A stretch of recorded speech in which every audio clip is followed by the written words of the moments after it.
saling memberi nasihat di atas kebenaran dan saling memberi nasihat di atas kesabaran. Berpedoman kepada hadis Nabi SAW, ad-dinun nasihah. Yang paling penting adalah kita bertakwa kepada Allah Subhanahu wa taala. Kita ikhlaskan amalan kita dan jangan kita lihat amalan kita ini kita saja yang bisa melakukan, orang lain juga bisa melakukan. Nasihat ini ditujukan bukan untuk antum, tapi untuk saya. Antum diberi nasihat, ya saya memberi nasihat untuk saya. Kalau antum mau, ya silakan ambil.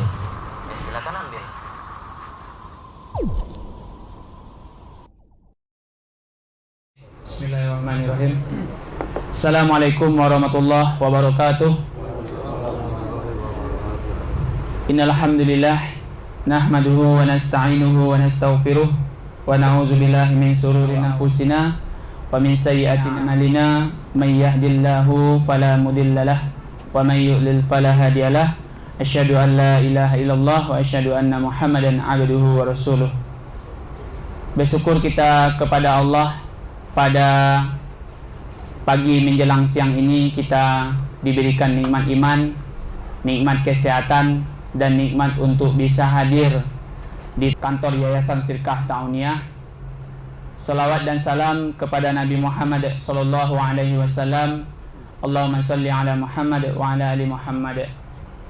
Baik, kami ucapkan terima kasih kepada penasihat kita, yaitu Ustadz Delisman Ibrahim LC dan Ustadz Isnen Azhar LCMH untuk memberikan nasihat dan motivasi untuk kita semua.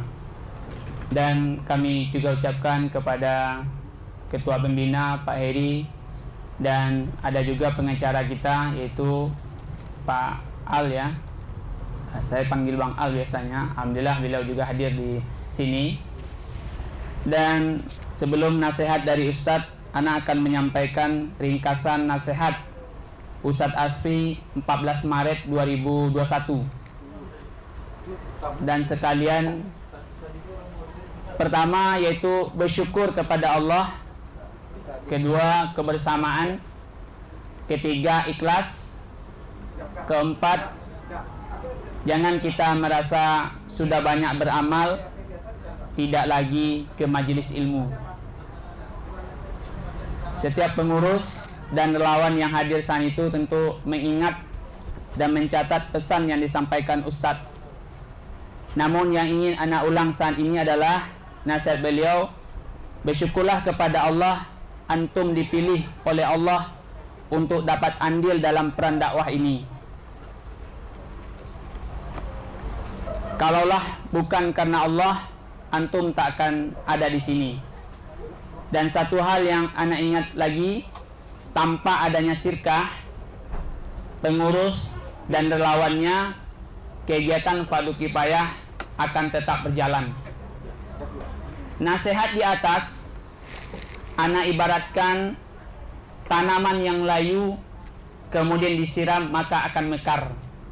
Semangat yang lemah kembali berkobar untuk berbuat kebaikan karena Allah Ta'ala memilih kita dan mengingatkan kepada kita semua bahwa kita harus bersyukur dan ikhlas dalam berbuat. Semoga Allah jaga niat ikhlas kita semua. Kami harapkan nasihat dari Ustadz agar jangan ada kesombongan dan berbangga-bangga dalam hati ini, dan khawatir terucap kalimat di mana kalimat tersebut seolah menggugurkan keikhlasan kami dalam berbuat. Kami semua ingin berbuat dalam membesarkan program sirkah, namun berharap terjauh dari kalimat contohnya seperti ini ana buat, kalaulah tidak karena ana sirkah ini tidak berkembang, kalaulah tidak karena pintar dan pandai melobi maka donatur tidak akan ada. Kalaulah tidak karena ana, kegiatan-kegiatan sirkah tidak akan jalan, seperti fardu kifayah, kegiatan sosial, dan kegiatan-kegiatan lainnya. Kami khawatir suatu saat kami berucap demikian, ana dan ana. Terkadang hati berkata, mana keikhlasan karena Allah? Akankah ini ujian bagi pejuang-pejuang kebaikan di jalan Allah? Akankah kami tetap dalam berjuang atau mundur saat tak lulus ujian dalam kebersamaan hanya karena satu dan lain hal? Kami sadar bahwa perjuangan ini masih panjang, penuh tantangan dan rintangan.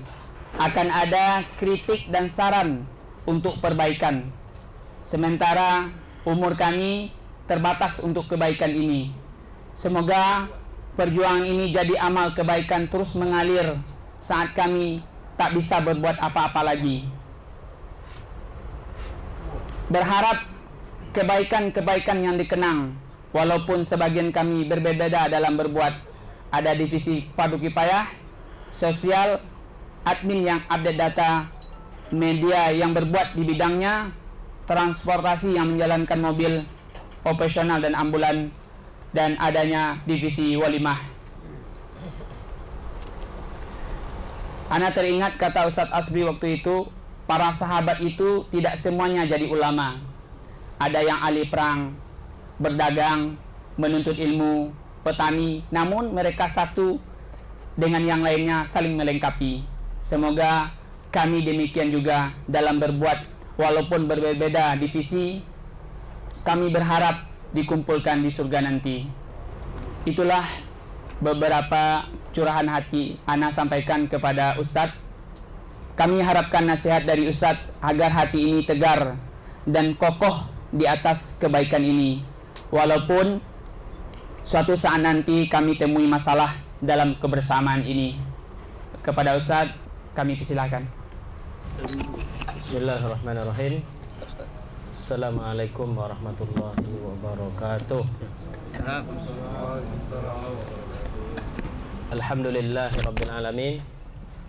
Wa bihi nasta'in ala umurid dunya waddin. Nahmaduhu subhanahu wa ta'ala wa nasta'inuhu wa nastaghfiruhu wa natubu ilaih. Wa na'udzu billahi min shururi anfusina wa sayyiati a'malina. May yahdihillahu fala mudilla lahu wa may yudlil fala hadiyalah. Asyhadu an la ilaha illallah wahdahu la syarikalah wa asyhadu anna Muhammadan abduhu wa rasuluhu la nabiyya ba'dah. Ikhwan fiddin, a'azani wa iyyakum jami'ah. Alhamdulillah, pada hari ini agar kita berdoa kepada Allah Subhanahu wa taala, umur kita dipanjangkan, amal ibadah yang telah kita perbuat semoga menjadi amal ibadah yang diterima oleh Allah Subhanahu wa taala, dan semoga Allah berikan kepada kita karunia untuk bisa memperbaiki diri agar bisa membenahi hati kita, memperbaiki hati kita, karena hati itu adalah sumber kebaikan dan keburukan. Apabila hati baik, maka akan melahirkan kebaikan-kebaikan, dan apabila hati jelek, buruk, maka yang lahir dari hati yang seperti itu adalah keburukan-keburukan, waliyadzubillah. Maka pada kesempatan pagi hari ini menjelang siang, kami diberikan waktu untuk memberikan nasihat. Nasihat ini ditujukan bukan untuk antum, tapi untuk saya. Kalau tadi Rizky minta antum diberi nasihat, ya saya memberi nasihat untuk saya. Kalau antum mau, ya silakan ambil. Alhamdulillah, karena saya yang lebih dahulu datang, walaupun senior saya yang lebih pantas lebih dahulu, nggak apa-apa, karena saya ada hal yang mendesak harus lebih didahulukan. Salawat serta salam semoga dilimpahkan, dicurahkan kepada Nabi kita Muhammad sallallahu alaihi wasallam serta keluarganya, para sahabatnya, dan kepada pengikutnya hingga akhir zaman. Dalam hadis muttafaqun alaih, inna fil jasadi mudghah idza salat salahal jasadu kullu wa idza fasadat fasadal jasadu kullu. Ingatlah di dalam tubuh kita ada segumpal darah, dan kalau dia baik maka baiklah ya jasad kita, lahiriah kita. Apabila dia rusak maka rusak pula ya lahiriah kita. Ini ibarat ya, contoh gampangnya, kalau apa yang kita tuangkan ke dalam teko teh ya, maka yang akan keluar pasti teh, mungkin susu ya. Kalau kita masukkan ke dalam teko tersebut kopi, maka ketika kita tuangkan pasti yang keluar ya kopi. Tapi kopinya beda-beda nih. Ada kopi Arab, kalau kopi Arab tuh warnanya kuning, kalau kopi kita warnanya hitam ya. Kalau kopi Arab tuh jangan ya diminum begitu sih tanpa disertai dengan sukari, korma sukari. Itu mantap tuh ya. Tapi kalau minum begitu aja itu enggak biasa, kita enggak enak. Maka diiringi dengan kurma yang mengimbangi ya, agar dia terasa nikmat. Kembali pada yang tadi bahwa ya hati itu adalah ya tercermin dari tingkah laku kita. Kalau hati baik, maka pasti yang keluar adalah hal-hal yang baik, yang positif, yang bagus. Kalau hati tidak baik, maka itu pula yang keluar. Maka oleh karena itu kaum muslimin, ikhwan fiddin wal akhwat billah, azani wa iyyakum jami'a, para ulama kita memberikan bimbingan kepada kita agar kita bisa memperbaiki hati ya, agar kita bisa memperbaiki hati. Dan hati ini akan bisa kita perbaiki kalau kita paksakan diri kita untuk melakukan kebaikan demi kebaikan. Karena dia itu ya, ketika kita paksakan diri kita untuk tilawatul Quran, itu imbasnya nanti perbaikan hati. Ya, kalau kita paksakan diri kita untuk salat tahajud, maka imbasnya perbaikan hati. Kalau biasakan diri kita untuk infak sedekah, maka itu akan memperbaiki hati kita. Apapun bentuk kebaikan yang kita lakukan ya, itu sejatinya adalah untuk perbaikan hati. Makanya lazimkan diri kita untuk melakukan ketaatan. Ketika kita melazimkan diri kita untuk melakukan ketaatan, sibuk kita dengan ketaatan-ketaatan, maka hati yang tadi tidak baik itu akan menjadi baik. Karena itu obatnya. Nah, itu obatnya. Maka di sini ada beberapa kiat ya yang dijelaskan oleh para ulama tentang cara memperbaiki hati. Yang pertama ya, memperbanyak baca Al-Qur'an. Memperbanyak baca Al-Qur'an. Kemudian berusaha untuk mentadabbur Al-Qur'an tersebut. Berusaha untuk memahaminya. Ya. Karena apabila kita memperbanyak baca Al-Qur'an ditambah dengan tadabbur kita terhadap ayat-ayat Al-Qur'an, maka hati kita yang tadi sedikit mendapat hidayah, banyak dia mendapat hidayah. Yang tadi hati kita sedikit mendapatkan kebaikan, dengan kita terus membaca Al-Quran, maka hati kita tersebut akan bertambah ya, banyak mendapatkan kebaikan-kebaikan, karena itu nutrisi bagi hati kita. Bisa kita petik ya hikmah ini, pelajaran ini dari firman Allah Subhanahu wa taala dalam surah Asy-Syura ayat 52. Wa kadzalika auhayna ilaika ruhan min amrina ma kunta tadri mal kitab wal iman walakin ja'alnahu nura nahdi bihi man nasha' min ibadina. Allah Subhanahu wa taala berfirman, demikianlah kami jadikan kepadamu ruh. Allah menyebut Al-Qur'an itu dengan ruh. Allah menyebut Al-Quran dengan sebutan roh. Demikianlah kami wahyukan kepada engkau wahai Muhammad ruhan min amrina, ruh dari perintah kami. Ruh di sini maknanya apa? Al-Quran.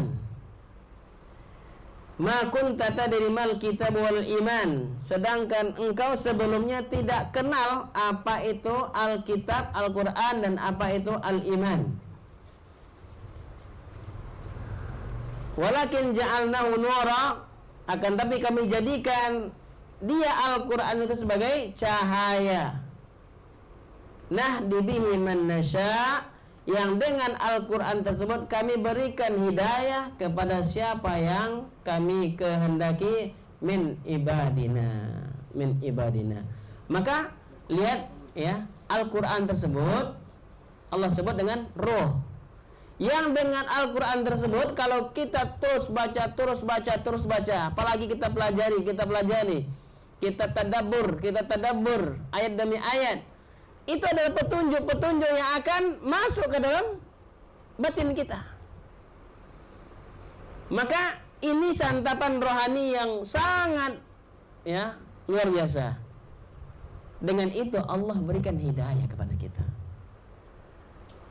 Ya. Jadi perbanyak baca Al-Quran, hati kita akan menjadi hati yang baik. Karena dengan itu Allah Subhanahu wa ta'ala, dengan kita memperbanyak baca Al-Quran, mempelajarinya, itu menjadi hidayah bagi kita, yang hidayah tersebut tempatnya di hati. Ma'asyiral muslimin wal musliman, ikhwan biddin wa akhwat billah, azani wa iyyakum jami'an. Yang kedua, Allah menyebut Al-Quran itu adalah obat hati, sebagaimana yang Allah katakan dalam surah Yunus ayat 57. Ya ayyuhan nas qad ja'atkum mau'izatum mir rabbikum wa shifaa'un lima fis sudur wa hudan wa rahmatan lil mu'minin. Hai manusia, Allah memanggil bukan hanya orang beriman, bukannya orang Islam, tapi Allah memanggil seluruh manusia. Qad ja'atkum mau'izatum mir rabbikum, sungguh telah datang mau'izah, nasihat dari Tuhan kalian. Apa itu mau'izah? Al-Quran. Wa shifa'un lima fis sudur, Al-Quran itu sebagai obat bagi hati yang ada di dalam dada. Wa hudan wa rahmatan lil mu'minin, dan Al-Quran itu menjadi petunjuk dan menjadi rahmat bagi orang-orang beriman. Lihat Allah mengajarkan kita melalui ayat ini tentang keagungan Al-Quran. Yang pertama Allah sebut Al-Quran itu adalah mau'izah, pelajaran untuk seluruh manusia. Siapa yang benar-benar mau mempelajari Al-Quran pasti dapat kebenaran. Siapa yang berusaha untuk mencari kebenaran pasti Allah berikan kebenaran. Ini kaedah nih. Kaedah agung. Siapa yang berusaha mencari kebenaran pasti Allah tunjukkan kepadanya kebenaran. Kebalikannya apa? Siapa yang berusaha untuk mencari pembenaran, Allah tidak akan berikan kebenaran kepadanya. Betapa banyak orang-orang yang menentang sunnah itu bukan mencari kebenaran, tapi mencari pembenaran. maka mereka tidak akan diberikan hidayah oleh Allah SWT. Mereka tahu kebenaran, tapi tak mau mencari kebenaran. Mereka tahu kebenaran, tapi yang mereka cari bukan kebenaran, tapi pembenaran dan ketenaran.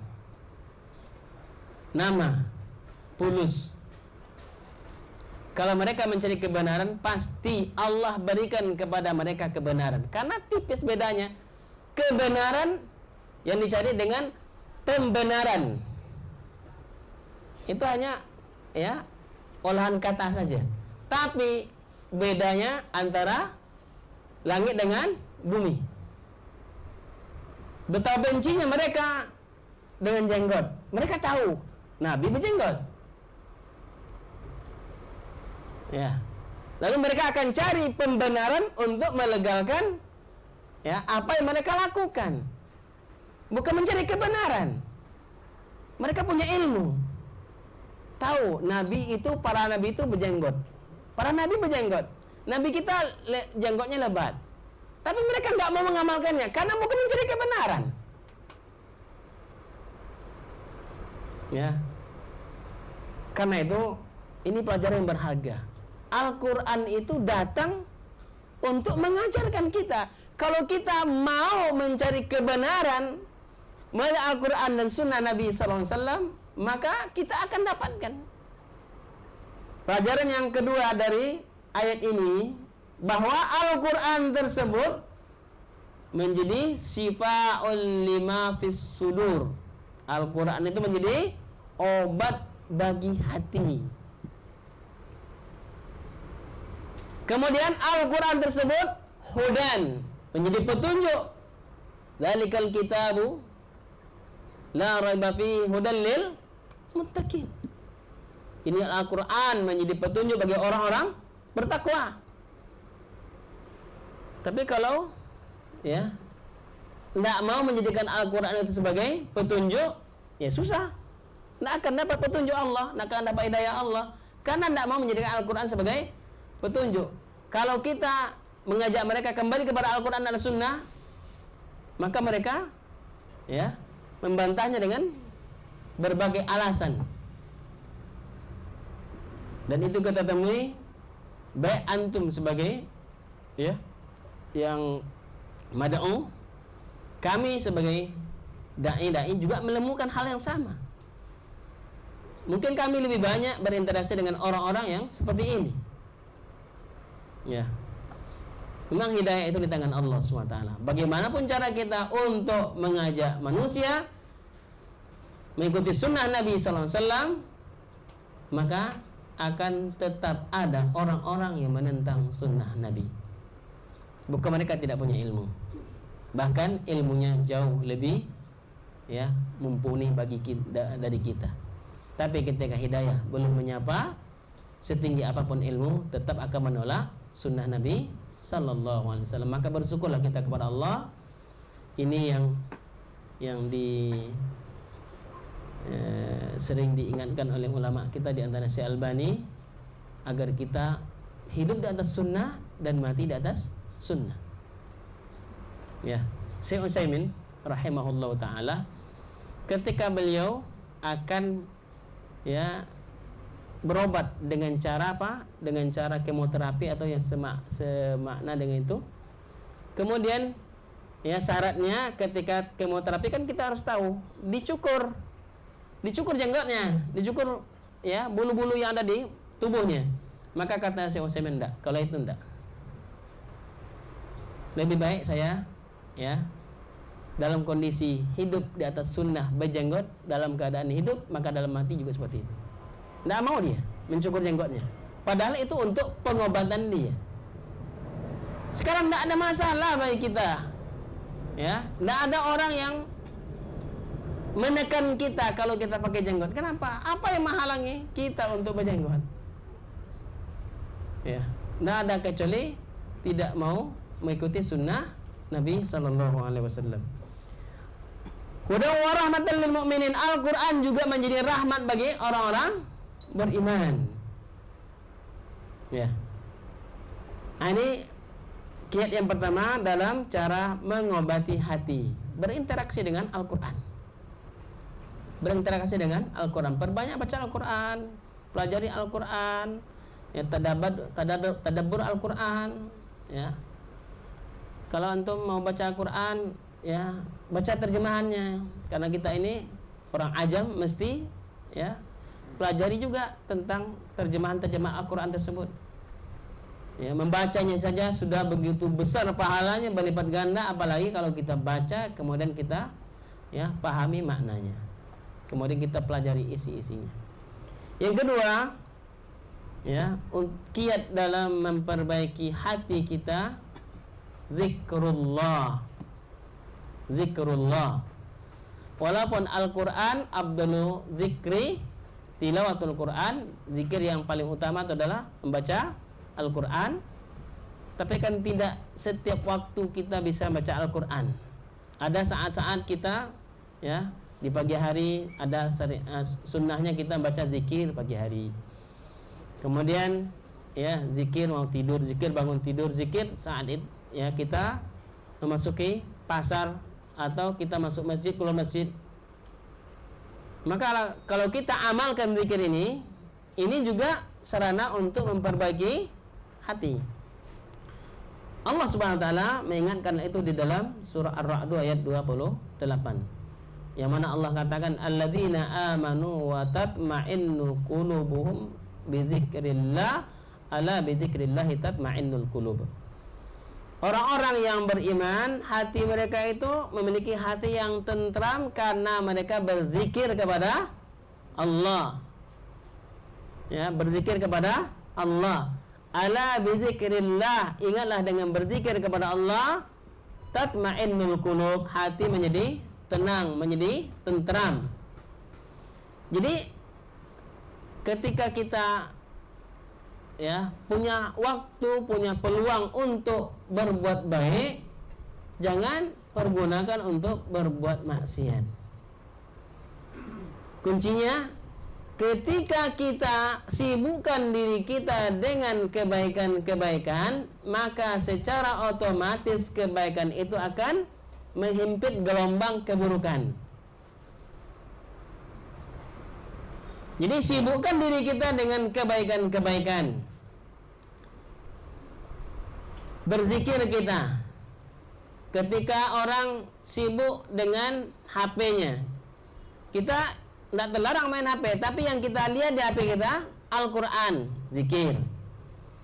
Ketika orang sibuk di bandara, ya, dengan hal-hal yang tidak bermanfaat, kita sibukkan diri kita dengan zikir, ya, istighfar perbanyak, bersalawat kepada Nabi SAW, membaca subhanallah walhamdulillah la ilaha illallah wallahu akbar, zikir.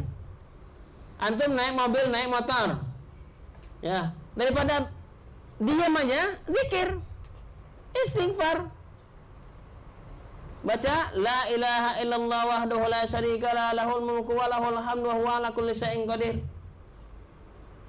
Orang yang menyibukkan diri dengan ketaatan di saat orang lalai, itu pahalanya luar biasa. Ya, hafal nggak doa masuk pasar? Apa doanya? La ilaha illallah wahdahu la syarika la lahul mulku wa lahul hamdu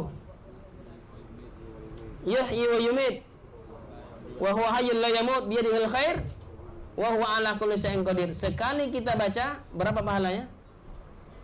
1 juta kebaikan. Berapa dosa yang dihapuskan? 1 juta dosa dihapuskan. Berapa derajat kita dinaikkan oleh Allah? 1 juta derajat kita dinaikkan oleh Allah SWT. Kita hanya baca sekali saja, begitu dahsyatnya. Apa sebab? Apa rahasianya? Begitu besar pahalanya. Di saat orang lalai, kita berzikir. Ya, itu orang kalau mau ke pasar pun nggak ada yang ingat kecuali catatan belanja. Yang ibu-ibu cabai, bawang, tomat, ya, ikan, ya, kentri, telur, minyak. Apa lagi ya tadi? Tadi ingat tuh. Kalau orang orangnya sudah terbiasa lisannya berzikir, maka dia pergunakan ketika masuk pasar itu berzikir. Betapa dahsyatnya. Satu kali kita baca menghapuskan dosa sejuta dosa. Allah berikan kepada kita sejuta kebaikan. Allah angkat derajat kita ya sejuta tingkatan derajat. Bukan ya pahala yang sepele, bukan pahala yang ringan. Bagaimana orang tidak akan baik hatinya kalau lisannya terus berzikir? Maka ya, zikir itu menenteramkan jiwa. Zikir itu menenteramkan hati. Maka yang pertama, zikir yang paling utama tadi tilawatul Quran. Yang kedua, zikir-zikir yang lain. Ya, ala bi zikrillahi tatmainnul qulub. Yang ketiga, kiat memperbaiki hati kita adalah menjaga lisan ya dari mengungkapkan hal-hal yang mengandung dosa. Menjaga ya lisan dari kesia-siaan. Ya, ini termasuk diantaranya menjaga lisan ini dengan berzikir tadi. Atau selain zikir itu amar ma'ruf nahi mungkar. Ya, amar ma'ruf nahi mungkar. Jaga lisan kita. Apa kata Rasulullah dalam hadis riwayat Imam Ahmad? Dan hadis ini dikatakan sebagai hadis hasan oleh Syekh Albani di dalam kitab Sahih Targhib wa Tarhib.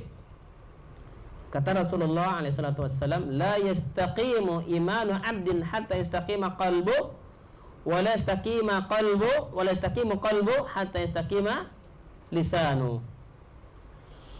La yastaqimu imanu 'abdin hatta yastaqima qalbu, tidak lurus iman seseorang hingga dia meluruskan hatinya. Tidaklah hati seorang tersebut lurus sampai dia meluruskan lisannya. Coba dicerna dengan baik. Lisan kita jaga, maka hati kita terjaga. Kalau hati kita terjaga, iman kita terjaga. Lurusnya hati karena kita menjaga lisan. Lurusnya iman karena hati yang lurus. Dan itu bersumber salah satunya adalah dengan menjaga lisan. Karena orang beriman itu tidak boleh menyakiti saudaranya. Ya, al-muslimu man salim al-muslimuna min lisanihi wa yadihi. Orang Islam tersebut tidak akan menyakiti saudaranya Muslim lain dengan lisannya dan dengan tangannya, tingkah lakunya. Tidak boleh. Itu akan merusak hati. Menyakiti saudara kita, menzalimi saudara kita dengan perbuatan, dengan lisan, itu akan menyebabkan hati kita rusak. Kalau hati rusak, maka iman rusak. Makanya akhlak dengan iman itu harus seiring sejalan. Kalau tidak bisa mengatakan yang baik, diam. Kalau bisa mengatakan yang baik, maka tunjukkan yang baik tersebut. Katakan yang baik. Itu adalah orang yang beriman. Man kana yu'minu billahi wal yawmil akhir falyakul khairan aw liyasmut. Orang yang mengklaim dirinya beriman kepada Allah, beriman kepada hari akhir, maka katakan perkataan yang baik. Kalau tidak bisa mengatakan yang baik, diam. Ya, lebih baik kita menahan diri mengatakan sesuatu yang tidak bermanfaat daripada kita harus menanggung dosa yang berat. Mengatakan satu perkataan yang kalau itu mengandung murka Allah, mengandung kebencian dari Allah, bisa jadi satu perkataan itu nanti akan menyeret kita ke dalam neraka 70 tahun dengan satu perkataan. Maka jangan jadikan ya guyonan itu satu yang mengandung dosa. Jangan jadikan candaan itu mengandung bencana buat kita. Karena terkadang kita enteng saja mengatakan sesuatu, ternyata itu mengandung dosa, mengandung murka Allah. Ya, Allah benci terhadap perkataan tersebut. Ya. Ini berbahaya. Mengatakan suatu yang mengandung murka Allah bisa jadi itu yang akan menyebabkan kita masuk neraka.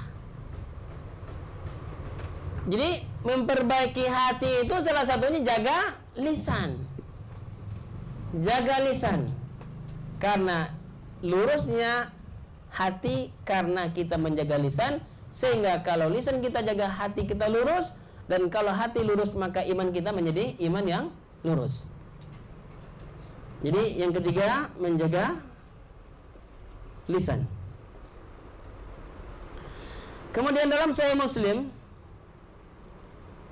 ya, itu diibaratkan, ya, hati yang berbintik-bintik hitam itu bagaikan apa? Bagaikan kuali atau mangkuk yang terbalik, hitam legam, tidak ada cahayanya. Dia tidak mengenal yang mana yang baik, mana yang buruk, mana yang, ya, ma'ruf, mana yang mungkar. Tidak dia kenal. Itu hati yang buruk. Itu akibat apa? Akibat lisan tidak dijaga, akibat tangan tidak dijaga, akibat akhlak tidak dijaga.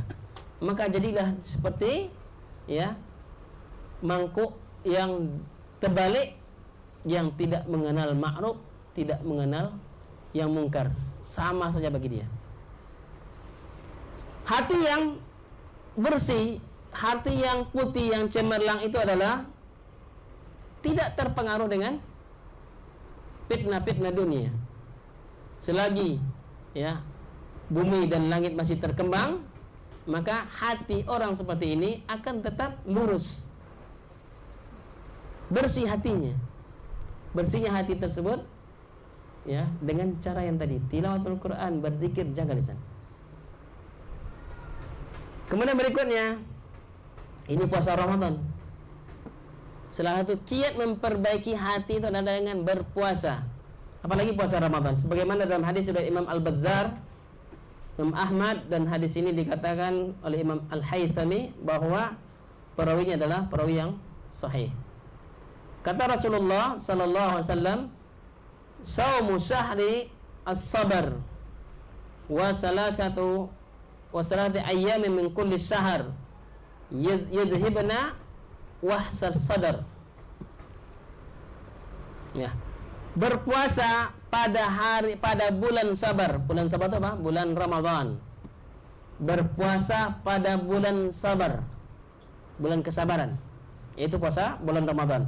Kemudian berpuasa 3 hari setiap bulan. Maka cara itu adalah untuk menghilangkan wahar. Wahar itu apa? Hati yang dengki, hati yang penuh dengan dosa, hati yang penuh dengan maksiat, hati yang suuzan, hati yang, ya, banyak penyakit-penyakitnya. Maka dengan cara apa kita bisa menghilangkan karat-karat itu? Dengan cara puasa Ramadan dan puasa 3 hari dalam sebulan. Maka Nabi katakan, ya, yudhibana wahsas sadar. Perbuatan itu, berpuasa bulan Ramadan dan puasa 3 hari setiap bulan, itu menghilangkan penyakit wahar yang ada di dalam dada. Penyakit wahar itu penyakit hati. Maka ini momen yang sangat, ya, luar biasa. Kita berpuasa, la'allakum tattaqun, akan menciptakan, ya, orang-orang yang bertakwa. Berikutnya, agar hati kita bisa menjadi hati yang baik, ya, kembali bagian dari zikir yaitu istighfar. Berbanyak istighfar, memperbanyak istighfar dan bertaubat kepada Allah Subhanahu wa taala. Sebagaimana Nabi katakan, ya, istighfar itu khusus, ya. Kalau zikir itu umum. Ya, jadi ada zikir khusus, ya, istighfar. Nabi katakan dalam hadis riwayat Imam Ahmad, "Innal mu'mina idza adznaba kanat nuqtatun sauda fi qalbihi fa in taba wa naza'a wastaghfara saqula qalbu. Sesungguhnya orang beriman tersebut apabila dia melakukan suatu dosa, maka akan menyebabkan berbekas di hatinya titik-titik dosa tersebut, titik hitam. Ya. Kemudian kalau dia bertobat, maka kembali hati tersebut menjadi hati yang bersih, hati yang mengkilat, hati yang tak ada lagi bintik-bintiknya itu. Jadi Nabi menyebutkan di sini apa? Istighfar dan taubat itu adalah obat untuk menghilangkan hati-hati yang berbintik-bintik tadi dengan bintik-bintik dosa. Maka zikir salah satunya yang punya fadilah yang sangat besar adalah zikir dengan istighfar. Maka sekali kita membaca Sayyidul Istighfar di pagi hari, itu menjelang sore hari dia meninggal dunia, dia jamin masuk surga. Kalau baca sekali saja Sayyidul Istighfar di sore hari menjelang pagi besok, dia meninggal dunia menjamin masuk surga. Ya, ada zikir 100 astagfirullah wa atubu ilaih. Itu juga bagian dari istighfar. Ada zikir selain sholat kita istighfar. Perbanyak istighfar karena Allah Subhanahu wa taala menjadikan zikir istighfar ini punya keutamaan tersendiri dibandingkan dengan zikir-zikir yang lain. Apalagi kalau kita misalnya berzikir di waktu sahur, wabil ashari hum yastaghfirun. Di waktu sahur mereka beristighfar, maka ini punya nuansa tersendiri, punya rasa tersendiri. Karena di waktu sahur tersebut orang pada tidur, kita beristighfar, maka istighfar kita ketika itu menjadi perhatian khusus dari Allah Subhanahu wa taala. Ya, kita sholat tahajud, kemudian sholat witir, kemudian kita istighfar. Antum punya hajat apa? Silakan. Antum punya keperluan apa? Silakan. Ya, kita sholat tahajud, sholat witir, kemudian istighfar, sholawat, berdoalah kepada Allah. Maka ini adalah saat-saat di mana orang-orang ketika berdoa kepada Allah, Allah ijabah doanya. Saat-saat dia diminta kepada Allah, maka Allah berikan permintaannya. Saat-saat dia minta perlindungan kepada Allah, maka Allah lindungi. Di saat itu Allah turun ke langit dunia untuk memenuhi hajat kebutuhan hamba-hambanya di waktu sahur, di saat sepertiga akhir malam. Ini beberapa hal yang bisa kita sampaikan dalam kesempatan ini. Dan yang terakhir, ingat, syaitan itu paling senang kepada orang bodoh. Maka penyakit yang paling besar itu adalah penyakit al-jahlu, penyakit bodoh. Syaitan berusaha menghalangi manusia agar tidak mau taklim. Supaya apa? Supaya gampang dijerumuskan. Gampang dijerumuskan kepada syirik, gampang dijerumuskan kepada bid'ah, gampang dijerumuskan kepada dosa-dosa. Karena sebab apa? Karena sebab al-jahlu. Maka obat hati itu salah satunya adalah ilmu. Obat hati itu adalah salah satunya ilmu. Jangan sia-siakan hidup, Jangan cari waktu luang baru nuntut ilmu, tapi luangkan waktu untuk nuntut ilmu. Sekali lagi, jangan cari waktu luang untuk nuntut ilmu, tapi luangkan waktu untuk nuntut ilmu. Bahkan kita sibukkan diri kita dengan kajian-kajian, maka setan tidak akan mampu menggoda orang-orang yang berilmu. Sampai di sini, semoga pertemuan kita dalam waktu yang terbatas ini diberkahi, dirahmati oleh Allah SWT. Dan semoga nasihat ini bermanfaat untuk saya dan untuk kita semua. Amin ya rabbal alamin. Demikian, mohon maaf atas segala kekurangan. Terima kasih atas segala perhatian. Wabillahi taufiq wal hidayah. Wassalamualaikum warahmatullahi wabarakatuh. Assalamualaikum warahmatullahi wabarakatuh. Oh iya. Assalamualaikum. Alhamdulillah, nahmaduhu wa nasta'inuhu wa nastaghfiruh wa na'udzu billahi min shururi anfusina wa sayyiati a'malina. Man yahdihillahu fala mudilla lahu wa man yudlil fala hadiya lahu. Asyhadu an la ilaha illallah wahdahu la syarika lah. Asyhadu anna Muhammadan abduhu wa rasuluhu, amma ba'du. Ikhwas sekalian yang dirahmati Allah, taba mamsyakum wa tabawwa'tum minal jannati manzila wa na'budu Allah subhanahu wa ta'ala yahdina sabila. Semoga Allah subhanahu wa ta'ala memperbaiki langkah kita, semua langkah antum-antum, dan Allah persiapkan untuk antum jannah, surga, sebagai tempat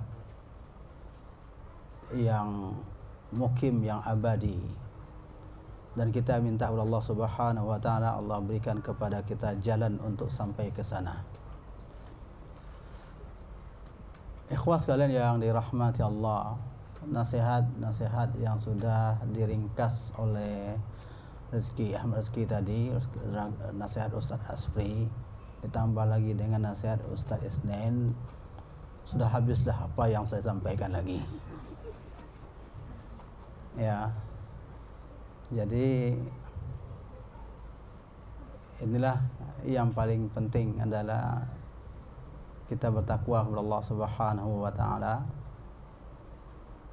Kita ikhlaskan amalan kita, dan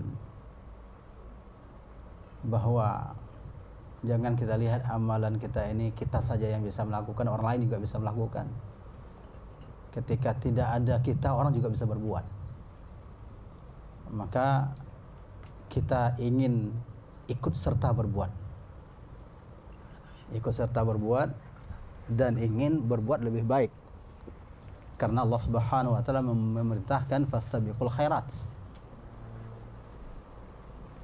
Jadi segala amalan yang kita lakukan sekarang ini sudah ada orang-orang yang melakukannya, orang yang melaksanakan. Ya, contohnya saja ibadat-ibadat kita, salat, puasa, sudah dahulu orang melakukannya. Tetapi amalan yang seperti ini tidak pernah expire, tetap juga berlaku untuk diri kita, dan kita juga berkecimpung di situ, termasuk amalan sosial yang saudara-saudara sekalian aktif di dalamnya. Orang juga sudah berbuat seperti apa yang kita perbuat. Akan tetapi bagaimana kita bisa berbuat lebih daripada apa yang dilakukan oleh orang? Gunanya apa? Gunanya untuk diri kita dan kebaikan agama kita. Allah subhanahu wa ta'ala berfirman di dalam surah Yasin ayat 12, Inna nahnu nuhyil mauta wa naktumu ma qaddamu wa atharahum wa kulla syai'in ahsaynahu fi kitabim mubin. Kamilah yang telah menghidupkan dan mematikan. Nuhyil mauta, menghidupkan yang mati.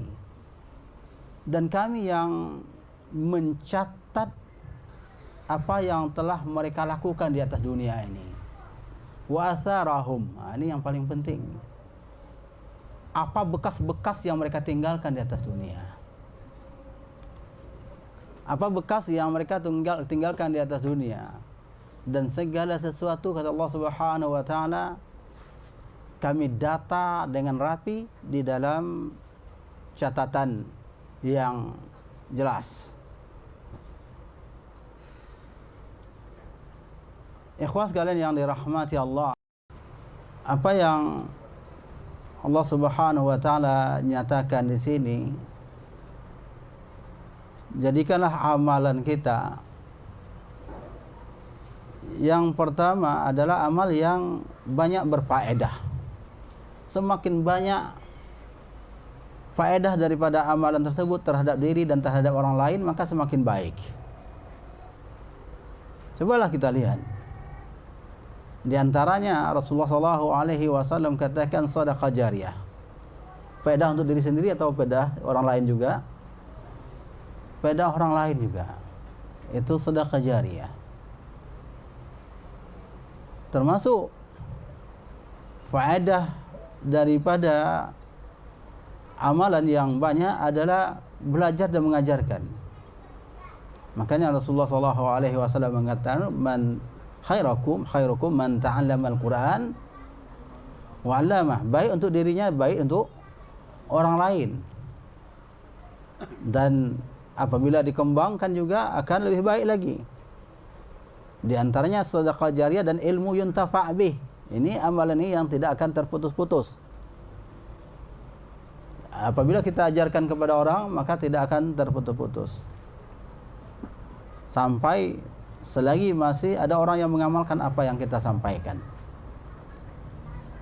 Ikhwah sekalian yang dirahmati Allah, saya tertarik dengan apa yang dikatakan oleh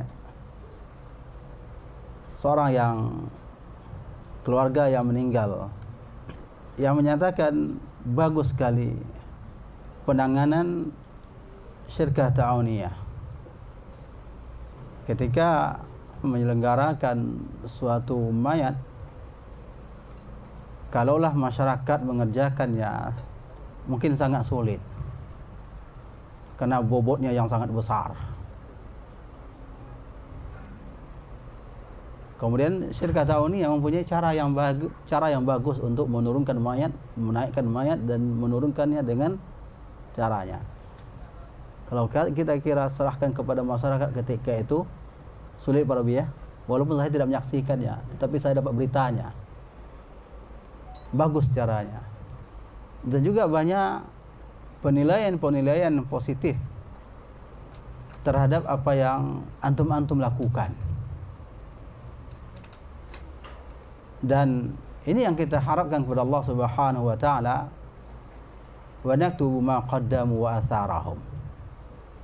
Kami catat apa yang mereka persembahkan.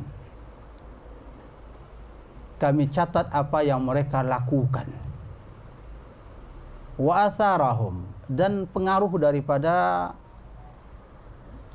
apa yang mereka lakukan.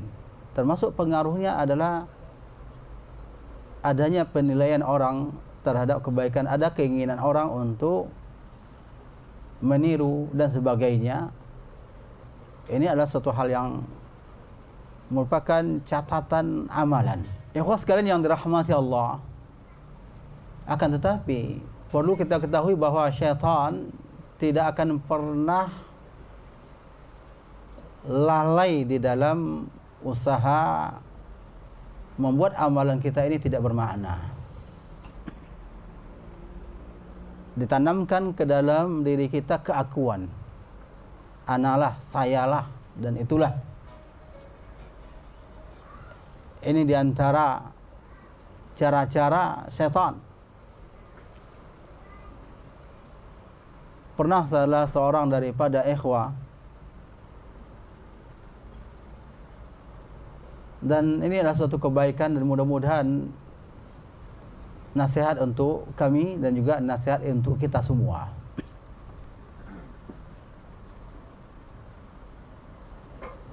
Berbicara dengan saya, dia mengatakan, ya Ustaz,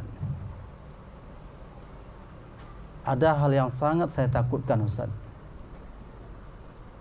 dan saya tidak bilang pada yang lain, cuma pada Ustaz. Nah, apa itu Pak?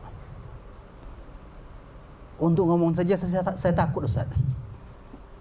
Untuk ngomong saja saya takut, ini apa yang akan saya omongkan? Ya omongkanlah. Ya barangkali dengan disampaikan itu rasa takut itu akan hilang. Dia mengatakan bahwa saya melakukan suatu amalan dan faedahnya saya lihat sangat besar. Lalu timbul dari diri saya takut nama saya tersohor. Takut ini adalah amalan saya. Takut dikatakan ini adalah perbuatan saya. Takut ini dari harta saya.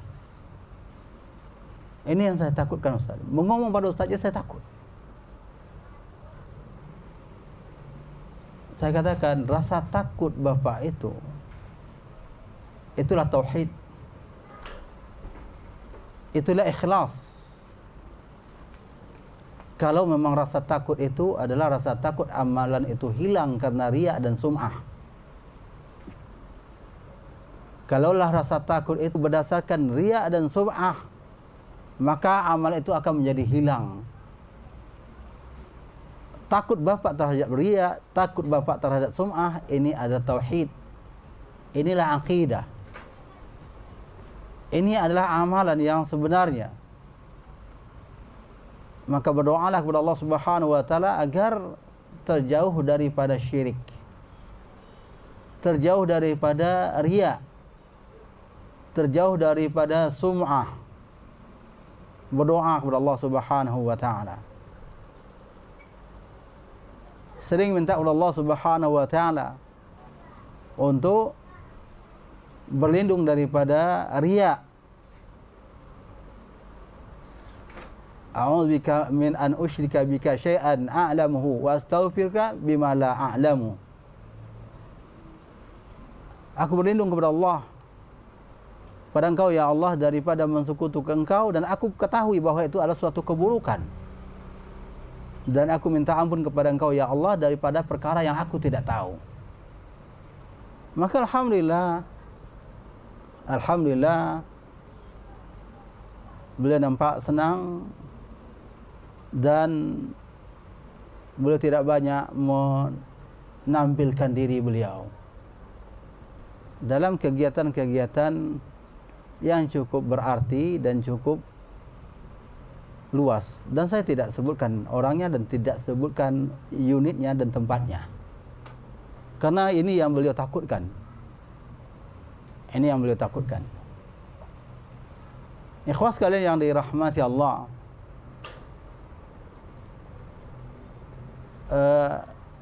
yang perlu kita jaga di sini adalah bukan hanya menjaga hati dengan keikhlasan beramal, akan tetapi juga menjaga kesatuan dan kekompakan dengan dasar fastabiqul khairat. Saudara kita melakukan yang baik, kita harus melakukan yang lebih baik daripada dia. Dan tolong menolong dalam kebaikan. Allah Subhanahu wa taala memerintahkan wa ta'awanu 'alal birri wa taqwa. Tolong menolonglah kalian dalam kebaikan dan ketakwaan. Berpacu untuk lebih baik dan tolong menolong untuk lebih baik. Kita tidak bisa memastikan bahwa kita diri sendiri telah berbuat yang lebih baik, tapi ada indikator yang menunjukkan bahwa kita sudah berbuat baik. Indikatornya yang kita rasakan adalah semakin tingginya rasa takut kita kepada Allah Subhanahu wa taala, dan semakin tingginya rasa muraqabatullah kita terhadap diri Allah Subhanahu wa taala. Maka ini adalah indikator yang menunjukkan bahwa kita sudah melakukan kebaikan. Barangkali saja saudara kita lebih takut daripada kita, tapi indikator diri kita bisa mengetahuinya. Sehingga amalan yang kita lakukan dalam keadaan yakin Allah memperhatikan kita, nilainya lebih tinggi. Makanya di dalam hadis qudsi Allah Subhanahu wa taala menerangkan bahwa kullu amal ibni Adam lahu. Setiap amalan anak Adam untuknya. Diberikan ganjaran 10 sampai 700 kali lipat. Illa siyam, kata Allah Subhanahu wa taala, kecuali puasa.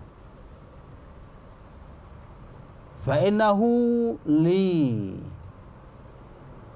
karena puasa itu adalah untukku. Apa yang dimaksud? Semua amalan anak Adam diganjari oleh Allah. Tidak ada yang lain mengganjarinya. Tetapi amalan-amalan yang lain bisa dilihat oleh orang lain. Bisa dilihat oleh orang lain amalan tersebut.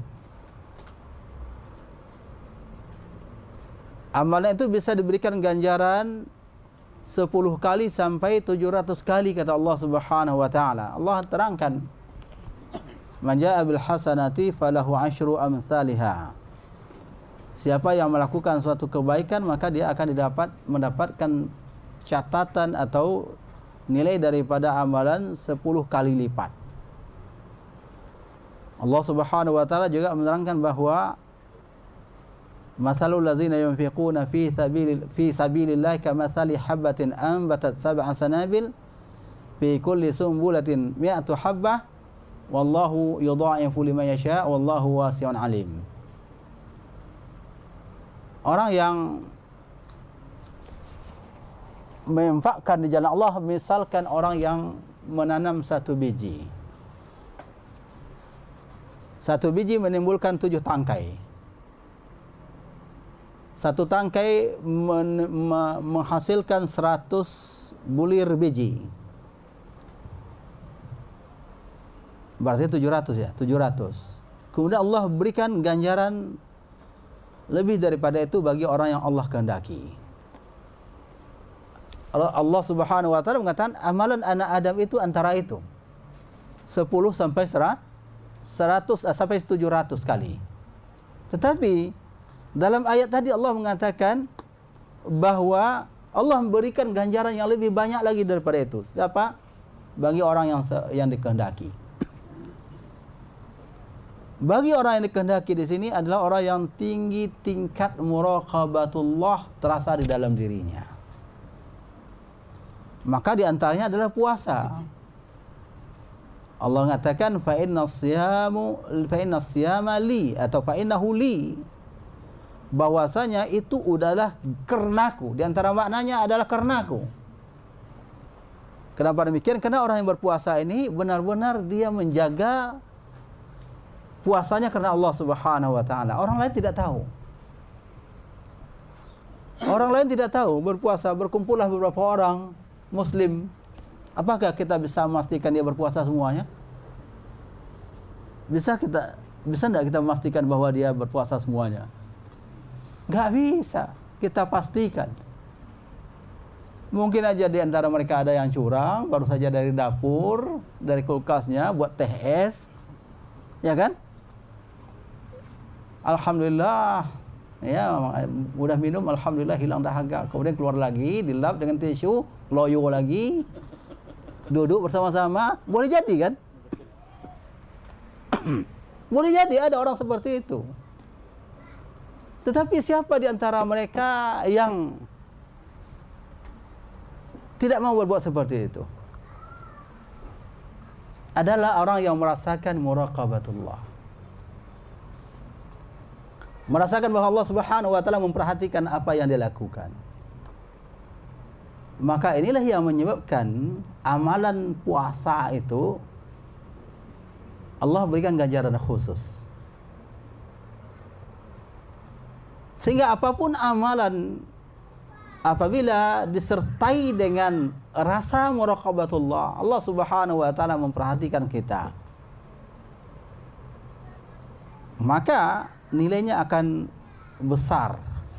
Apapun amalan kita berupa ibadah. Di dalam salat, waktu apa yang paling dekat manusia kepada Allah? Waktu sujud. Dari mana rasa kedekatannya? Dari mana kira-kira?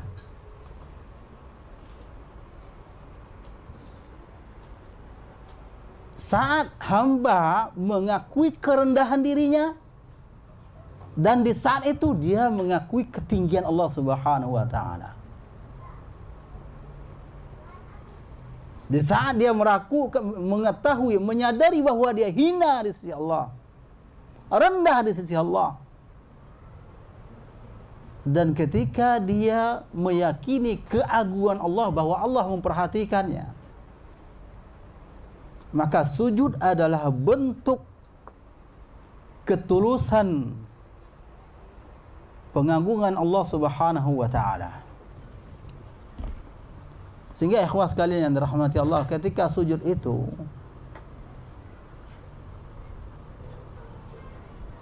rasakan bahwa Allah Subhanahu wa taala memperhatikan kita. Rasakan bahwa Allah Subhanahu wa taala melihat kita dan kerdilkan diri kita sekerdil-kerdilnya. Rasulullah sallallahu alaihi wasallam mengatakan, aqrabu ma yakunu al-'abdu 'inda rabbih wa huwa sajid. Yang paling dekat hamba, posisi hamba kepada Allah Subhanahu wa taala ketika dia dalam keadaan sujud. Maka Rasulullah sallallahu alaihi wasallam perintahkan untuk bermohon kepada Allah Subhanahu wa taala dalam keadaan merendahkan diri dan dalam keadaan membesarkan Allah Subhanahu wa taala, mengagungkan Allah. Dan tidaklah dia mengagungkan Allah kecuali merasakan Allah Subhanahu wa taala melihatnya dan memperhatikannya. Besar Allah Subhanahu wa taala pada dirinya. Inilah yang membuat amalan itu menjadi lebih berfaedah dan lebih berarti.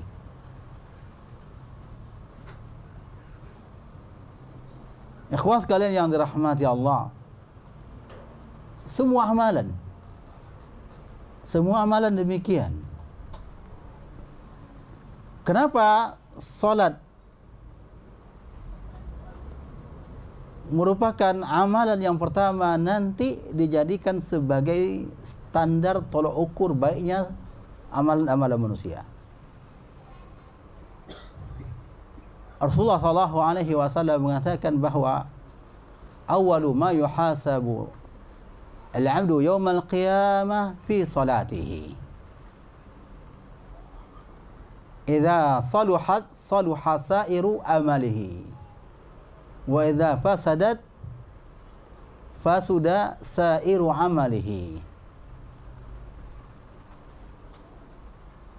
Ada yang membaca fasada, ada yang membaca fasuda. Keduanya benar. Saya memperkenalkan fasuda. Rusak. Zatnya itu sendiri yang rusak. Beda antara fasada dengan fasuda. Ya, ada perbedaan sedikit.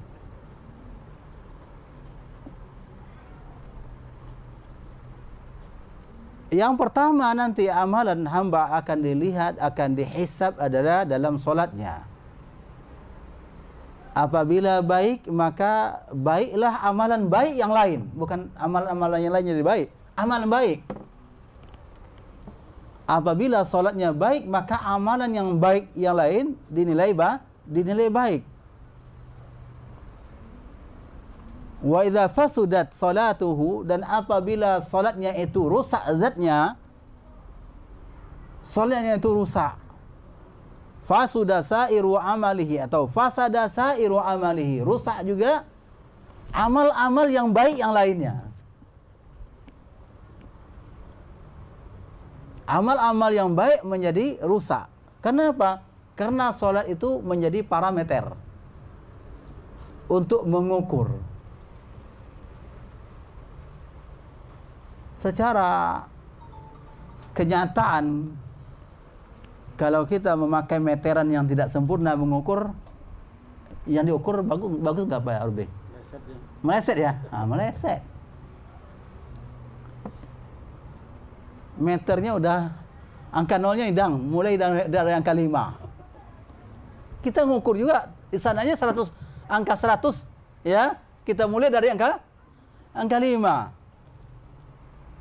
Maka ukuran yang kita inginkan 1 meter tidak jadi 1 meter, kurang 5 cm. Kenapa? Karena meterannya itu rusak. Ini ikhwas sekalian yang dirahmati Allah. Kenapa solat itu jadikan sebagai patokan amalan? Karena di dalam solat itu adalah diisi dengan zikrullah dan doa kepada Allah. Apabila zikir dan doa tersebut kita rasakan dengan muraqabatullah, maka inilah amalan salat yang berarti dan berfaedah. Orang itu akan khusyuk di dalam salatnya. Dia salat Allahu Akbar. Allah Maha Agung, Maha Besar. Dia hadirkan dirinya bahwa dia adalah makhluk yang kerdil. Hadir di dalam hatinya bahwa Allah Subhanahu wa taala memperhatikannya dengan kebesarannya, dan aku yang kecil menghadap Zat yang Maha Agung. Ketika dia berdoa kepada Allah, maka doa istiftah, mulainya solat itu penuh dengan doa. Kemudian setelah itu membaca, kemudian bertasbih dan rukuk, berulang-ulang takbir di dalam solat, kemudian dia rukuk, subhana rabbil azim. Ingat lagi kepada Allah Subhanahu wa taala yang Maha Agung. Sami'allahu liman hamidah. Ingat bahwa Allah Subhanahu wa taala mendengar apa yang dia lakukan, apa yang dia ucapkan. Bahasa hati pun diketahui oleh Allah Subhanahu wa taala. Dan disadari ini semuanya, apabila kita sadari maka nilai itu akan tinggi, akan khusyuk. Dari mana kita mendapatkan kekhusyukan? Apabila kita menyadari bahwa Allah Subhanahu wa taala memperhatikan kita. Makanya Rasulullah sallallahu alaihi wasallam katakan, sallu salatal muwaddi'. Salatlah kalian bagaikan orang yang akan berpisah. Salat orang yang tidak akan salat lagi setelah itu. Salat yang tidak lagi merasa bahwa dia bisa salat lagi nantinya. Untuk mencapai itu sulit, ya ikhwah sekalian dirahmati Allah. Banyaknya godaan syaitan. Dalam ibadah yang besar seperti ini banyak godaan syaitan. Padahal kita sudah dekat kepada Allah, padahal Allah Subhanahu wa taala sudah membentengi orang-orang dalam keadaan salat. Dengan azannya saja syaitan sudah berlari dengan terbirit-birit. Dengan iqamat syaitan sudah berlari lagi untuk menjauh. Namun syaitan datang lagi. Syaitan datang lagi untuk memalingkan kita. Uzkur kadza wa kadza, uzkur hadza. Itu kata si Khinzib atau Khinzab. Ingat ini, ingat itu. Kata Rasulullah sallallahu alaihi wasallam, fa tadzakkara ma yansa atau ma nasiya. Orang seperti ini ingat yang dulunya lupa. Sedang solat, tadi payah mencari kunci mobil di mana, sedang solat dapat itu. Tadi sulit mencari ini dan sedang solat jumpa, terpikir, oh iya rupanya, dicari setelah itu benar, dapat itu setelah solat. Dari mana dapatnya? Apakah kena rezeki solat kita atau apa? Atau gangguan syaitan? Gangguan syaitan, ikhwah sekalian yang dirahmati Allah. Bukan pahala solat itu. Bukan pahala solat. Masyaallah, dengan solat ini saya dapat faedah. Ini pahalanya, dapat kunci tadi yang hilang. Tidak berpikir, oh dapat janji. Ingat tadi saya janji 5 hari yang lalu.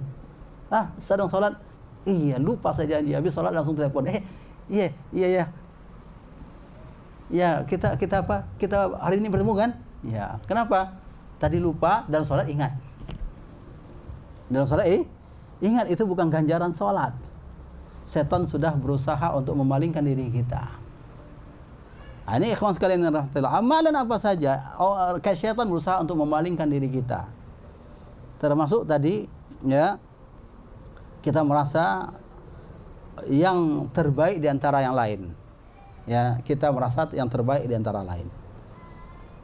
Kita merasa yang paling berfaedah, kita merasa yang paling berjasa, kita merasa yang paling mengungguli orang lain. Tapi hendaklah masing-masing kita saja merasakan diri kita, apakah saya melaksanakannya dengan merasakan muraqabatullah atau tidak. Kalau tidak terasa seperti itu, maka kita belum melakukan yang terbaik untuk diri kita. Ikhwas sekalian yang dirahmati Allah, apapun yang kita lakukan, ya, usahakan adalah amalan-amalan tersebut bisa dikembangkan dan bisa dimanfaatkan oleh orang lain. Maka boleh kita mencetus suatu perbuatan amalan-amalan yang baik, maka pahalanya akan besar. Rasulullah SAW pernah bersabda, "Man sanna fil islami sunnatan hasanatan falahu ajruha wa ajru man amila biha min ba'dihi min ghairi an yanqusa min ujurihim syai'a." Siapa yang mencetus sunnah kebaikan, sunnah hasanah, maka dia akan mendapatkan pahalanya dan pahala orang yang melakukan setelah itu, tanpa dikurangi pahala-pahala orang yang melakukannya itu. Ini diantara usaha kita melakukan amalan-amalan. Bagaimana amalan kita itu adalah amalan yang bisa dikembangkan dan bisa diikuti oleh orang lain, dan juga bisa mengikut sertakan orang banyak.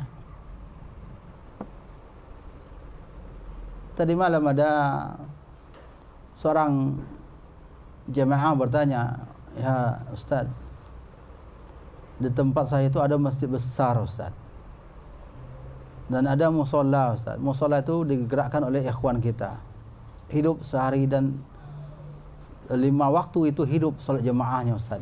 Musola masjid yang besar ini tidak hidup jemaahnya Ustaz, kecuali salat subuh, kecuali salat maghrib, isya dan subuh. Zuhur asar enggak ada Ustaz. Kemudian bagaimana caranya? Apakah lebih afdal kami salat di musola atau di masjid itu Ustaz?" Kemudian saya dapat berita bahwa mereka mendirikan musola karena tidak diterima di masjid tersebut. Iya. Lalu mereka menghidupkan musola dan mereka melaksanakan salat berjamaah di musola itu. Hidup. Kamu ingin pahala yang besar atau tidak? Iya, Ustaz. Kamu pergi ke masjid tersebut, azan dan ajak seorang 2 orang untuk salat berjamaah. Jangan mengadakan yang lain. Cukup untuk hidupkan masjid itu. Hidupkan masjid tersebut, kemudian setelah itu orang akan berjamaah. Setelah orang berjamaah, maka akan banyak dan hidup jemaah ke depan, maka kamu melakukan sunnah hasanah. Jangan dilihat orang setelah itu melaksanakan solatnya kemudian diiringi dengan bid'ah. Jangan dilihat itu. Lihat hidup enggak masjid itu. Itu yang dilihat. Nah, sanggup enggak antum melakukannya? Insyaallah Ustaz. Kerjakan. Ini kesempatan kamu untuk mendapatkan sunnah hasanah. Kami pernah berpengalaman. Suatu masjid yang tidak hidup masjid itu kecuali hari Jumat. 1 kali sepekan. Masjid itu digunakan hanya sekali sepekan. Di Pekanbaru. Tempat keramaian. Di jalan lintas besar. Ada gang jalan cukup besar. Ya, jalan yang besar, jalan utamanya adalah Harapan Raya. Kemudian ada jalan lagi yang cukup besar jalannya. Bukti bahwa jalan yang cukup besar ada lampu merahnya. Nah, besar kan? Kalau gang kan tidak ada lampu merah. Ya.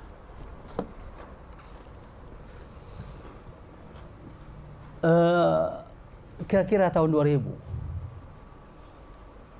Tahun 2000 ya, seingat saya tahun 2000. Masjid itu kami berkumpul-kumpul di suatu kantor. Di mana kita salat zuhur? Di kantor ini.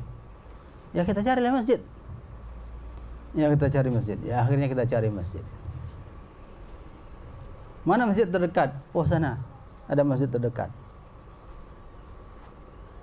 Kemudian salatlah kami yang sudah ada masjid berjamaah. Ada dilaksanakan jamaahnya. Kemudian situ bawah tuh ada masjid, kata kawan. Masjid apa? Oh, itu namanya masjid. Oh iya. Coba kita lihat. Itu lebih dekat lagi. Akhirnya kita salat sana. Bagaimana salat sana? Tidak ada air.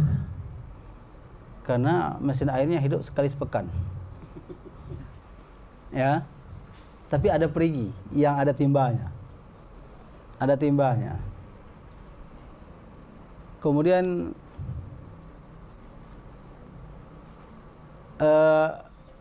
masjid itu tidak dikunci, ya. Masjid itu tidak dikunci. Ada, maka bisa dibuka. Kita dapati masjid itu berdebu. Ya. Tikarnya tidak dibentangkan. Dibentangkan sekali sepekan. Debu lantainya, akhirnya kita bentang tikar untuk sholat. Ya, hanya berapa orang kawan, berapa orang kita sholat di situ. Alhamdulillah kami rutinkan sholat itu hampir 1 pekan. Azan di situ, azan zuhur, azan asar, maghrib, isya, dan kawan yang tinggal di kantor itu azan waktu subuh. Lama kelamaan pengurus datang 1 hari 2 hari. Hari ketiga dia datang, kalian jangan sholat di sini lagi.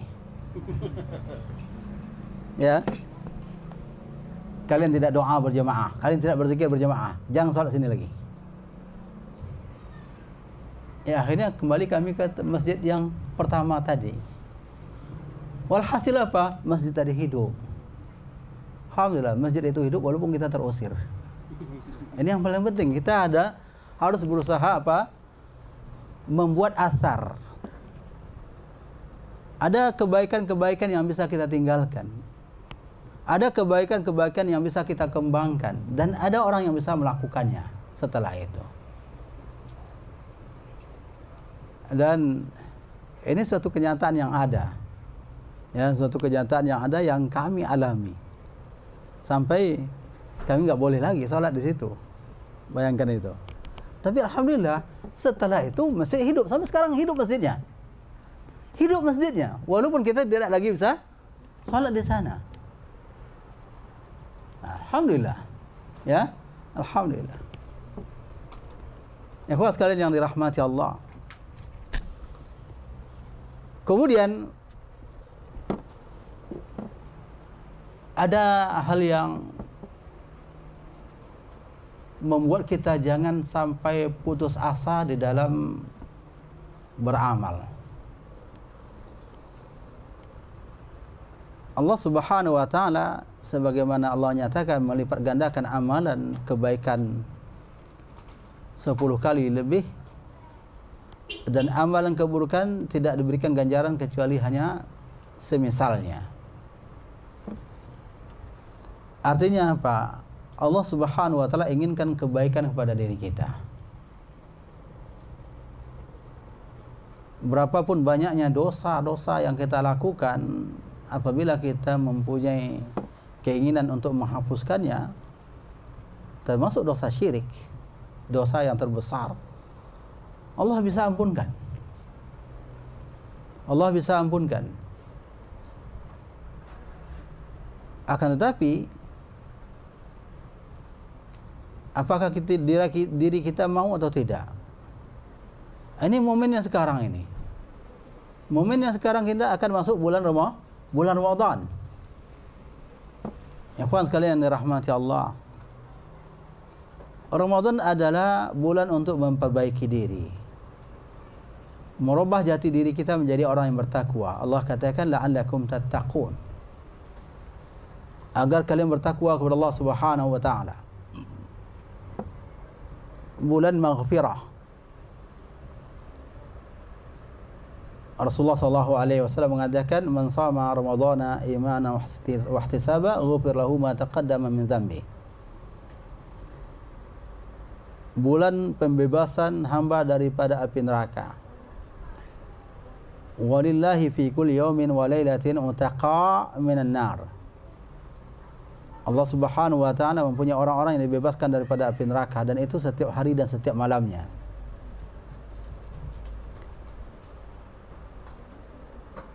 Kemudian Allah Subhanahu wa taala bukakan pintu-pintu surga dan Allah tutup pintu-pintu neraka.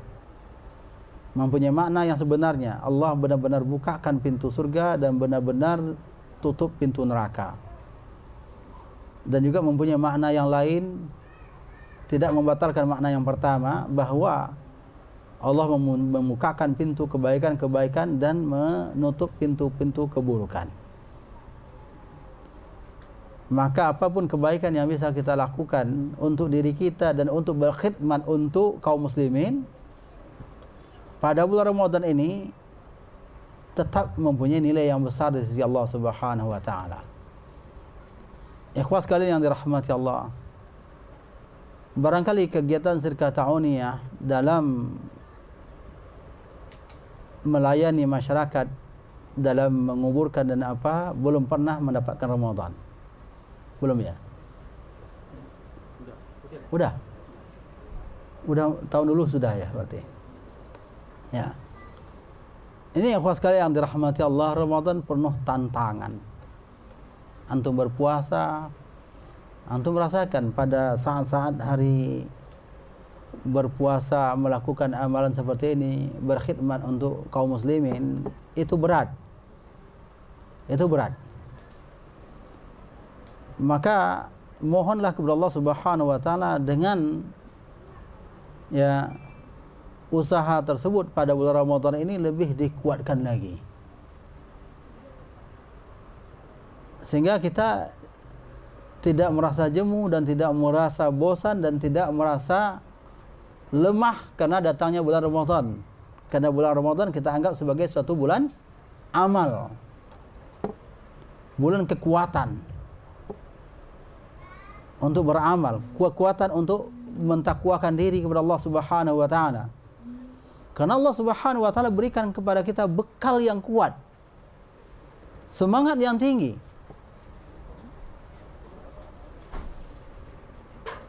Allah Subhanahu wa taala berikan semangat yang tinggi. Kita bisa merasakan itu. Saya berjumpa dengan tukang yang biasanya sebelum zuhur dia sudah makan, nggak tahan lagi Ustaz. Tetapi pada bulan Ramadan dia sanggup berpuasa, kerjanya sama. Itu siapa yang ngasih kekuatan? Allah Subhanahu wa taala. Sebelum zuhur dia sudah makan. Kenapa? Karena tidak sanggup lagi. Udah lapar Ustaz. Udah lapar. Kenapa dia pada bulan Ramadan sanggup dia berpuasa padahal kerjanya sama seperti itu?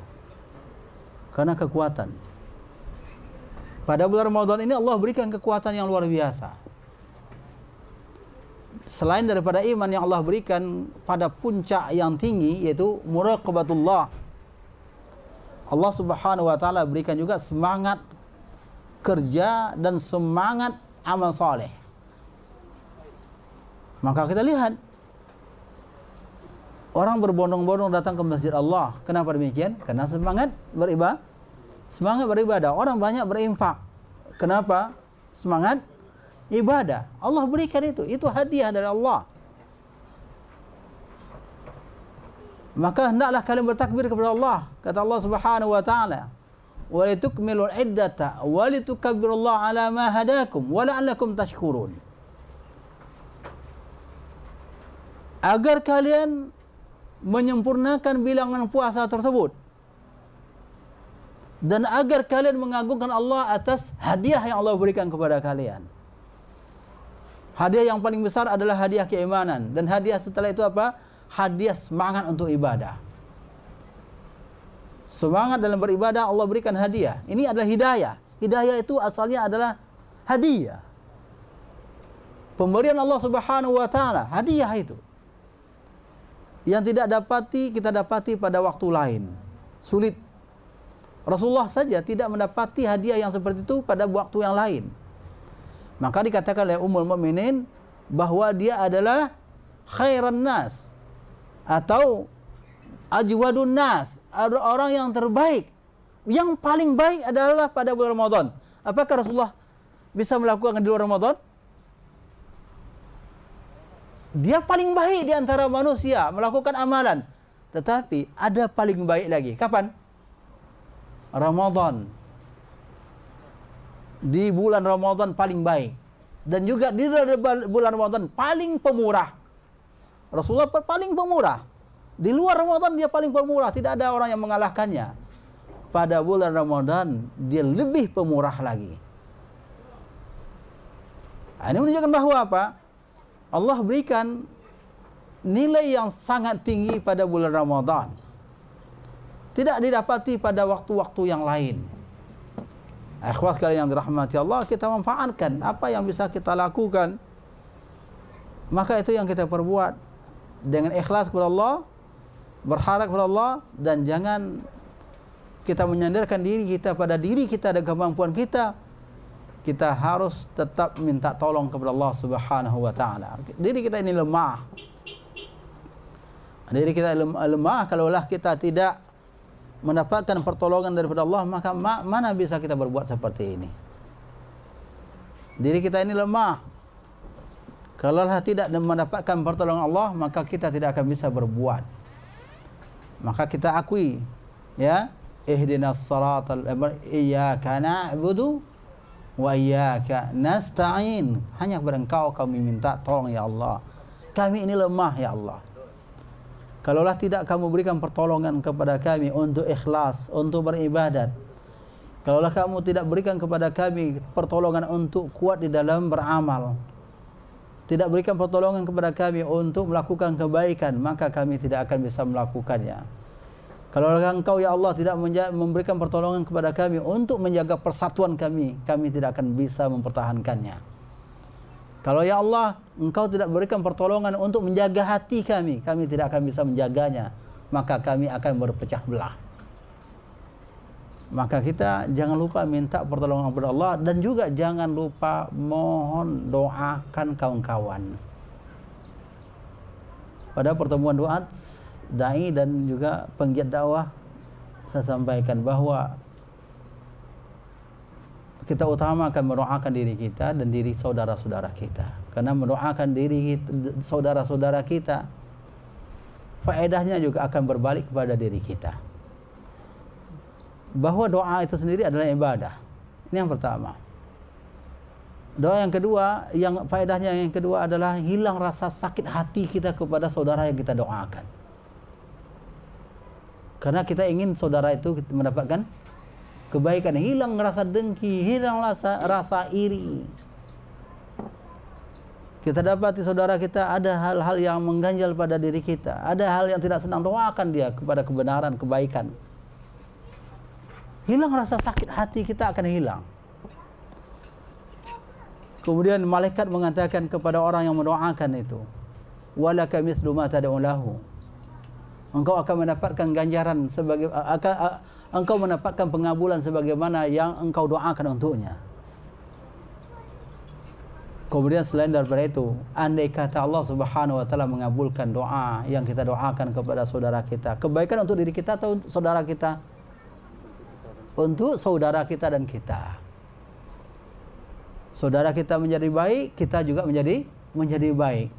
Banyak orang seperti ini, maka kebaikan akan banyak tersebar. Inilah ikhwas sekalian yang dirahmati Allah yang saya sampaikan pada pertemuan ini, hanyalah sebagai pemoles daripada apa yang sudah disampaikan oleh ustaz-ustaz sebelumnya, dan hanyalah untuk menambah ataupun menghiasi, bukan menambah dasar-dasarnya. Dasar-dasarnya sudah disampaikan, hanya sebagai hiasan-hiasan, hanya sebagai tambahan-tambahan sedikit. Namun kita berharap sedikit yang bermakna insyaallah akan membawakan kebaikan untuk diri kita semua. Wassallallahu ala nabiyina Muhammadin wa ala alihi washabbihi alhamdulillahirabbil alamin. Assalamualaikum warahmatullahi wabarakatuh. Insyaallah masih ada waktu. Jika ada pertanyaan dipersilakan. Untuk Ahwat mungkin melalui kertas, dan untuk Iwan jika malu untuk mengungkapkan boleh juga dengan kertas, tapi kalau mau langsung silakan, tafadhol. Mungkin dari Ana dulu bertanya, yang lain nanti mudah-mudahan ada juga ikut bertanya. Pertanyaan Ana adalah, alhamdulillah Ustaz, dalam perjalanan sirkah tahuniyah seperti yang Ustaz sampaikan, ada beberapa masjid telah hidup fardu kifayahnya, seperti Umar bin Khattab sebelumnya belum ada ambulan, sekarang alhamdulillah telah punya ambulan, dan itu pun Ikhwan yang di sirkah yang membuat ambulan itu bagus isi di dalamnya. Kemudian BMT Hidayah juga kita yang memperbaiki ambulan itu jadi bagus di dalamnya. Dan alhamdulillah juga Masjid Raudhatul Jannah juga dulunya kurang aktif, alhamdulillah sekarang juga ikut aktif. Dan beberapa daerah seperti Iwan kita di Bagan Siapi-api, alhamdulillah itu ikut diklat jenazah bersama kita di sini, pembekalan dan ilmu itu dibawa ke kampung mereka. Dan juga di Bagan Batu, ya, Bagan Batu itu Ujung Batu, ya, Ujung Batu itu juga datang dan belajar dengan sirkah, dan ilmu itu juga dibawa. Namun Ana ingin tanyakan adalah seperti yang Ustadz alami tadi, setelah kita menghidupkan sebuah masjid yang Ustadz katakan tadi, ternyata kita diusir dari masjid yang tersebut. Dan alhamdulillah masjid itu, ini kisah Ustadz tadi ya, ini kisah Ustadz tadi ini, bukan yang lain ya. Nah, alhamdulillah kata Ustadz tadi, Anda menyimpulkan yang Ustadz tadi ya, nanti salah persepsi, nanti Anda disalahkan. Anda luruskan dulu. Nah, kata Ustadz tadi adalah bahwasanya beliau di sebuah masjid itu tidak hidup, namun lama-lama masjid itu hidup.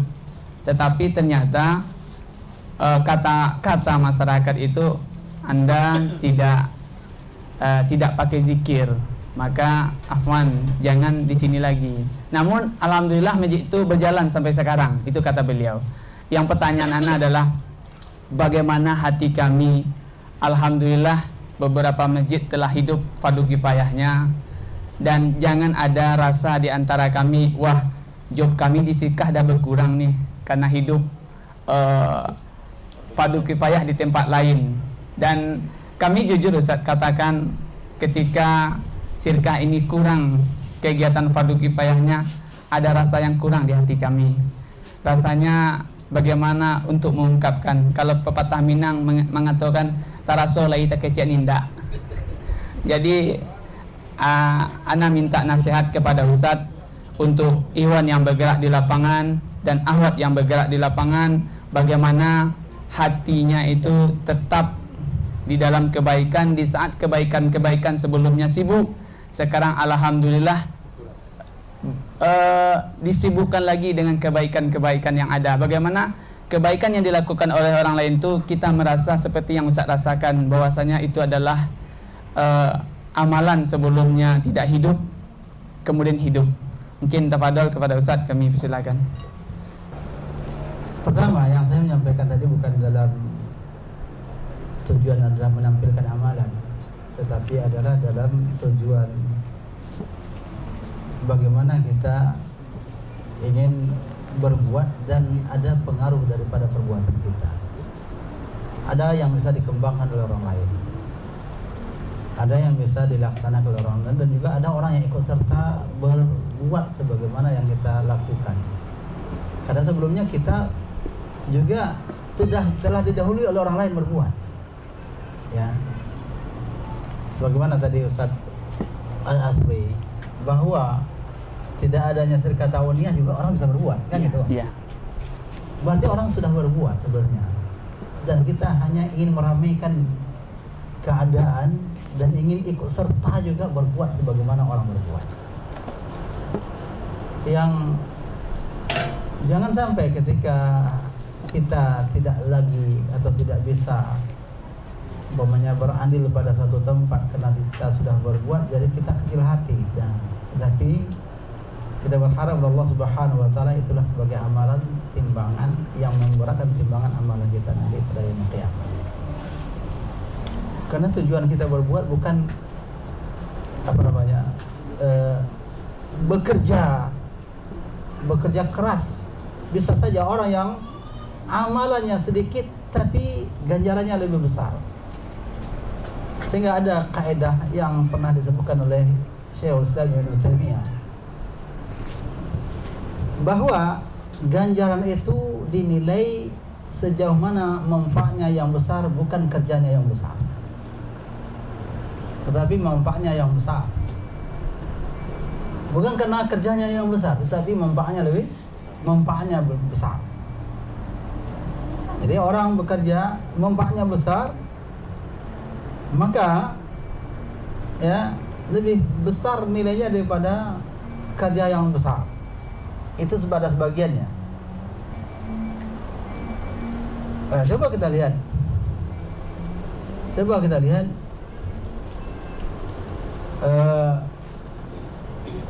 pernyataan daripada salah seorang daripada gurunya Imam Al-Bukhari,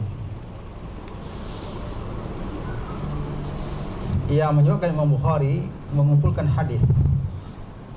Kalaulah ada di antara kalian orang yang dapat mengumpulkan hadis dan menjelaskan mana yang sahih, tidak ada orang yang mengerjakannya. Imam Bukhari yang pertama mengerjakannya. Bayangkan, dengan perkataan dia itu, dia akan mendapatkan pahala yang besar sebagaimana yang dilakukan oleh Imam Bukhari. Dia mendapatkan pahala, Imam Bukhari mendapatkan pahala apa yang dilakukan oleh Imam Muslim. Imam Muslim meniru Imam Bukhari. Perkataan saja bisa mendatangkan kebaikan, apalagi amalan kita bermanfaat dan kerjanya lebih berat. Ini manfaatnya besar dan berat kerjanya, manfaatnya juga besar. Maka insya Allah akan memberikan faedah yang besar.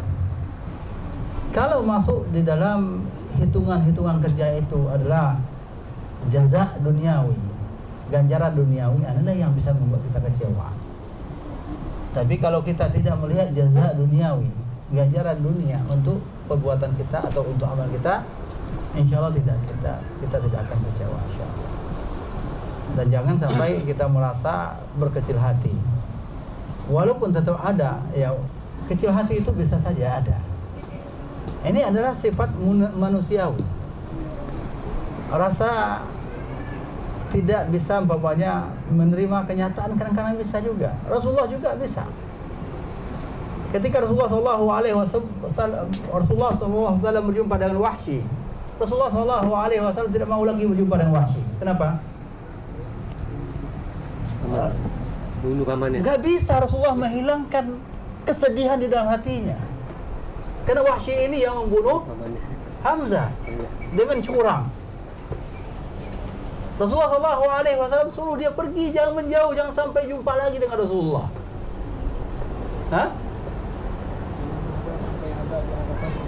Iya, jangan sampai lagi berjumpa dengan beliau. Kenapa demikian? Hati itu tidak bisa diingkari. Kalau sifatnya manusiawi, namun kita tetap berlindung kepada Allah Subhanahu wa taala supaya amal kita tidak terhapus. Itu saja Allah.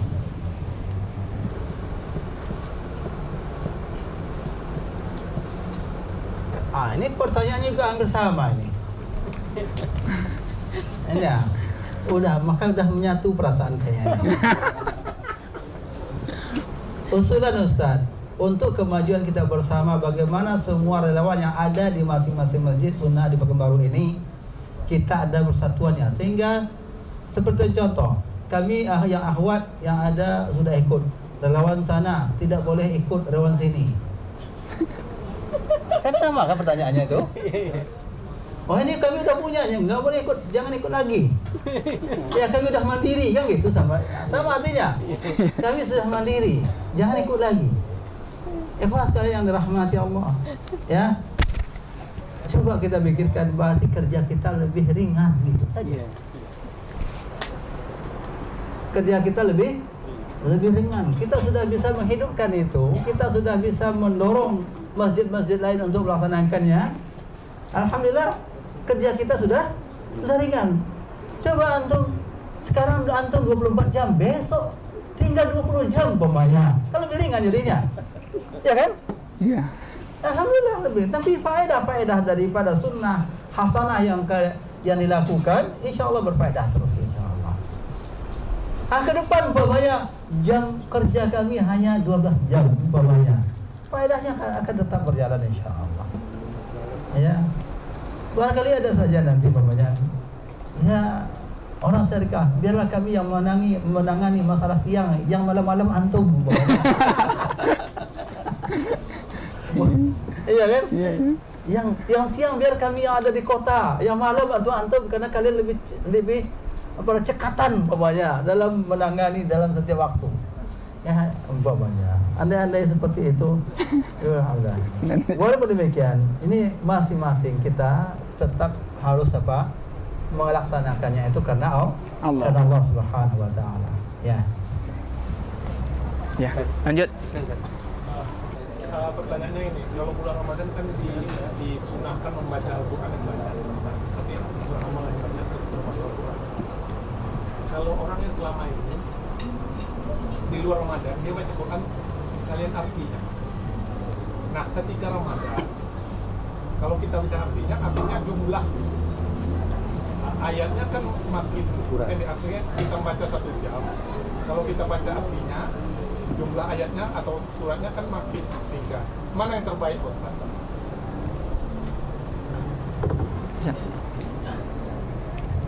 Ya, membaca lebih baik. Membaca, mengulang-ulang bacanya itu lebih baik.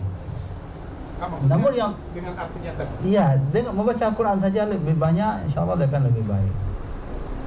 Namun yang terbaik itu, Al-Quran itu adalah kita baca dan kita tadabburi. Tadabbur adalah ibadah, karena Allah Subhanahu wa taala mengatakan kitabun anzalnahu ilaika mubarakun. Ya. Liyadabbaru ayatahu wa liyadhakkaru ulul albab.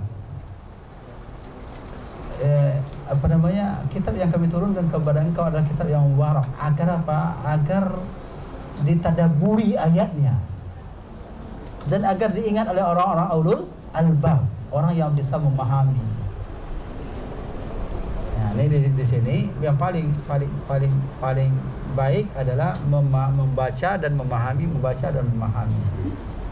Namun apabila kita membacanya saja, itu juga sudah mempunyai nilai yang besar dari sisi Allah Subhanahu wa taala. Ya.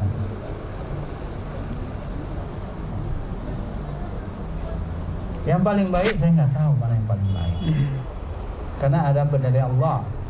Ya, yang paling baik amalan adalah ikhlasahu lillah wa awfaqahu bisunnah. Yang paling baik adalah yang paling ikhlas karena Allah dan yang paling sesuai dengan sunnah. Itu yang paling baik. Baik, jika tidak ada lagi, maka akan tutup. Ada lagi ya? Silakan.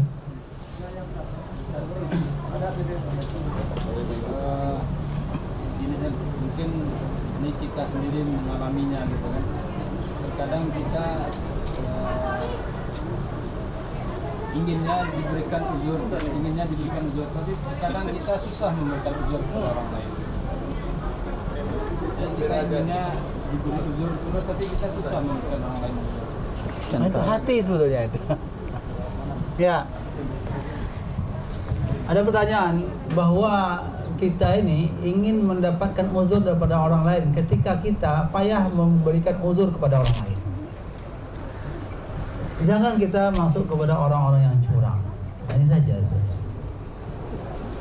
Orang kita minta tempo selero, kita lapes selero. Kan gitu. Hah? Sama saliro ya. Hah? Sama selero ya. Ini semua selero kan. Orang kita minta tempo selero, awak minta lapes selero. Nah, itu yang payah. Ya, yang jelas kita apapun yang kita lakukan ya diniatkan karena Allah Subhanahu wa taala dan karena kebaikan yang akan kita goreskan untuk catatan amalan kita. Ya. Ini yang akan kita lakukan. Jadi jangan kita sampai kepada Pak. Oh ya. Allah Subhanahu wa taala menerangkan bentuk orang yang curang. Wailul lil mutaffifin alladzina idza iktalu 'alan nasi yastawfun wa idza kaluhum aw wazanuhum yukhsirun. Orang yang curang apabila dia minta timbang kepada orang, dia minta tambah. Sempurnakan ya. Ketika giliran dia melakukannya, dia melakukan kecurangan. Dia minta orang memahami dirinya, tetapi dia tidak mau memahami diri orang lain. Seperti ini, ya adik kakak dengan al-mutaffifin. Ya, adik kakak dengan al-mutaffifin. Maka kita berdoa kepada Allah untuk dilindungi daripada keburukan diri kita, ya, dan juga keburukan yang bisa menyeret kita diri kita kepada keburukan. Ya Allah. Ya. Kamu nanya, Mida kan jadi relawan di 2 tempat. Ya. Jadi di satu tempat tuh tidak boleh katanya 2 tempat. Harus memilih. Jadi Mida tidak mau memilih. Mida mau di mana-mana saja. Siapa yang butuhkan. Jadi tidak boleh. Jadi karena Mida tidak mau keluar, akhirnya Mida dikeluarkan, Pak. Iya. Jadi Mida sedih kali, Pak. Mida lagi sedang cinta-cintanya diputusin, Pak. Jadi Mida sedih nih, Pak. Jadi gimana seharusnya Mida nih, Pak? Kita gimana? Bersabar. Itu aja. Ya, bersabar saja, Bu. Ya. Ibu udah banyak ya, bersabar. Makanya saya katakan tadi, dari awal-awal saya membawa ayat ya, inna nahnu nuhyil mauta wa naktubu ma qaddamu wa atharahum. Kami yang menghidupkan, kata Allah, yang menghidupkan yang mati, dan kami mencatat apa yang telah mereka lakukan dan apa pengaruh daripada bekas perbuatan yang mereka lakukan. Dan alhamdulillah Bu Hamidah berbangga ini. Karena di mana-mana ini dikenal Bu Hamidah cepat dan tanggap untuk akhwat. Alhamdulillah ya. Alhamdulillah. Ya, mudah-mudahan Allah memberikan itu sebagai rezeki suatu ibadah yang tinggi bagi Bu Hamidah. Dan andai kata orang tidak menghajatkan Bu Hamidah lagi, jangan sedih hati. Di pada tempat yang lain berarti kerja Bu Hamidah lebih ringan. Itu saja. Lebih ringan, tetapi sudah meninggalkan athar, sudah meninggalkan pengaruh, sudah meninggalkan kebaikan, sudah meninggalkan ilmu. Orang sudah mendapatkan melakukan perbuatan sebagaimana ibu yang pernah lakukan. Termotivasi. Maka ini yang dijaga supaya Allah Subhanahu wa taala berikan ya kepada ibu kesabaran ketika tidak lagi itu bukan sebetulnya tidak diperbolehkan, akan tapi barangkali di sini Allah Subhanahu wa taala meringankan Bu Hamidah ya, dan memperbesar faedah kemudian pengaruh daripada apa yang dilakukan. Ya. Dan terus terang Bu Hamidah ini kalau kalau dia ragu dia salah, dia datang kepada saya, dia bertanya kepada saya. Udah biasa. Ya. Tanya kepada saya, "Oh Ustaz, saya melakukan gini, apa benarnya Ustaz?" Ya ini, maka saya arahkan kepada dia, ini yang seharusnya begini, seharusnya begini. Ya. Alhamdulillah, beliau alhamdulillah. Jadi Bu, semakin ringan kerjanya. Semakin ringan kerja itu saja. Ya. Dan kita berharap manfaatnya semakin lebih luas. Ya, makanya tadi sedekah tauniyah jangan juga berkecil hati. Yang sudah giat yang lain, bukankah tujuan pertama kita dahulu apa? Daerah Pandau dan sekitarnya, Sempang 3 dan sekitarnya, itu yang pertama dulu kan. Kemudian entah kemauan siapa sampai ke kota, sampai ke Rumbai, sampai ke juga Sumbar. Ya kan?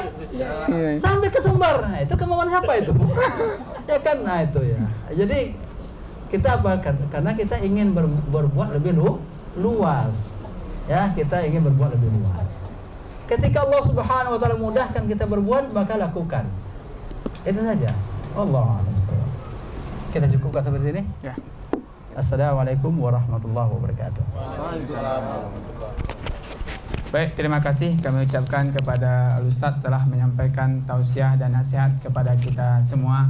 Semoga kita termotivasi dan bisa bermuhasabah diri dan tetap istiqomah di jalan dakwah ini walaupun banyak rintangan dan tantangan yang akan kita alami. Dan kepada Ummahat, tetaplah berjuang di Sirkah, jangan pernah pergi tanpa ada alasan yang pasti. Ana cukup dengan doa kafaratul majlis. Subhanakallah wa bihamdika asyhadu an la ilaha illa anta astaghfiruka wa atubu ilaik. Assalamualaikum warahmatullahi wabarakatuh.